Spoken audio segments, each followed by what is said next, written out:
Assalamualaikum warahmatullahi wabarakatuh. Tabi pun, perkenalkan nama saya Salma Sakinah dengan NPM 2113022060 dari Program Studi Pendidikan Fisika Angkatan 2021 Fakultas Keguruan dan Ilmu Pendidikan Universitas Lampung. Di video kali ini, saya akan memaparkan Undang-Undang Gerakan Kepramukaan dari pasal 32 sampai dengan 39 sebagaimana video ini merupakan tugas perkuliahan dari mata kuliah Pendidikan Kepramukaan. Untuk itu, tonton terus sampai akhir ya teman-teman.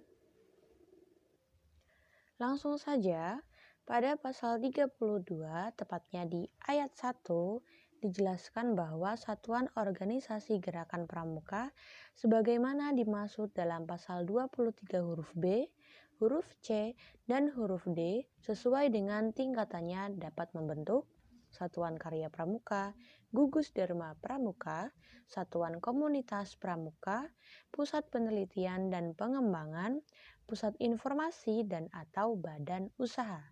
Kemudian di ayat 2 dijelaskan bahwa ketentuan mengenai organisasi pendukung gerakan pramuka sebagaimana dimaksud pada ayat 1 ditetapkan dalam anggaran dasar dan anggaran rumah tangga.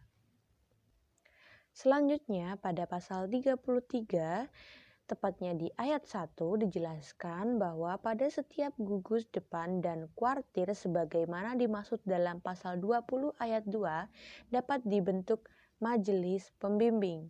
Kemudian di ayat 2 dijelaskan bahwa majelis pembimbing sebagaimana dimaksud pada ayat 1 bertugas memberikan bimbingan moral dan keorganisatorian serta memfasilitasi penyelenggaraan pendidikan kepramukaan.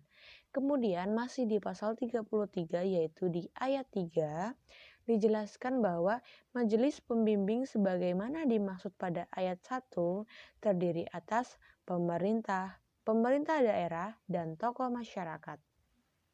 Selanjutnya di ayat 4 tetap di pasal 33 dijelaskan bahwa majelis pembimbing dari unsur tokoh masyarakat sebagaimana dimaksud pada ayat 4 huruf C harus memiliki komitmen yang tinggi terhadap gerakan pramuka.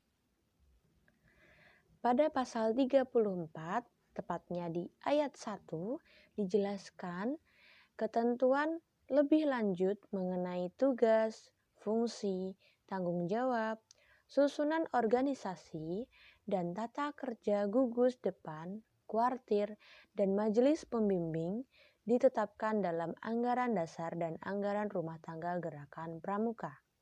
Kemudian di ayat 2 tetap di pasal 34 dijelaskan bahwa anggaran dasar dan anggaran rumah tangga gerakan pramuka sebagaimana dimaksud pada ayat 1 ditetapkan oleh Musyawarah Nasional. Kemudian pasal selanjutnya yakni pasal 35 di ayat 1 dipaparkan bahwa gerakan pramuka sebagaimana dimaksud dalam pasal 20 ayat 2 memiliki atribut berupa lambang, bendera, panji, himne, dan pakaian seragam. Kemudian di ayat 2 tetap di pasal 35 dijelaskan bahwa atribut gerakan pramuka sebagaimana dimaksud pada ayat 1 didaftarkan hak ciptanya.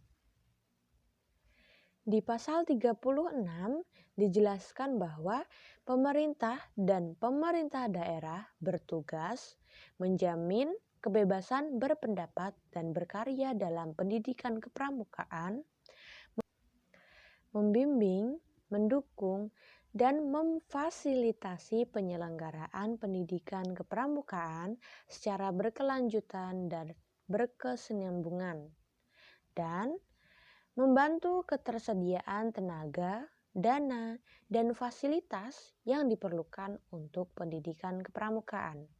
Kemudian di pasal 37 tepatnya di ayat 1 dijelaskan bahwa pemerintah dan pemerintah daerah berwenang untuk melakukan pengawasan terhadap penyelenggaraan pendidikan kepramukaan sesuai dengan ketentuan peraturan perundang-undangan. Kemudian, masih di pasal 37, tepatnya di ayat 2, pengawasan terhadap pelaksanaan penyelenggaraan pendidikan kepramukaan sebagaimana dimaksud pada ayat 1 dilaksanakan oleh menteri dan gubernur serta bupati atau wali kota. Kemudian, di pasal 38 dijelaskan bahwa setiap peserta didik berhak mengikuti pendidikan kepramukaan menggunakan atribut pramuka, mendapatkan sertifikat atau tanda kecakapan kepramukaan, dan mendapatkan perlindungan selama mengikuti kegiatan kepramukaan. Kemudian, pasal selanjutnya yakni pasal 39 dijelaskan bahwa setiap peserta didik berkewajiban melaksanakan kode kehormatan pramuka, menjunjung tinggi harkat dan martabat pramuka, dan mematuhi semua persyaratan dan ketentuan pendidikan kepramukaan.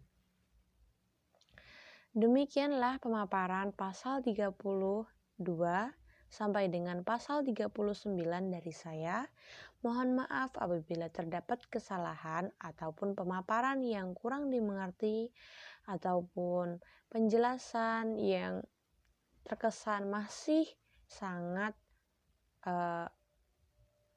berlebihan atau berputar-putar, saya mohon maaf, dan kepada Allah saya mohon ampun. Saya akhiri, wassalamualaikum warahmatullahi wabarakatuh.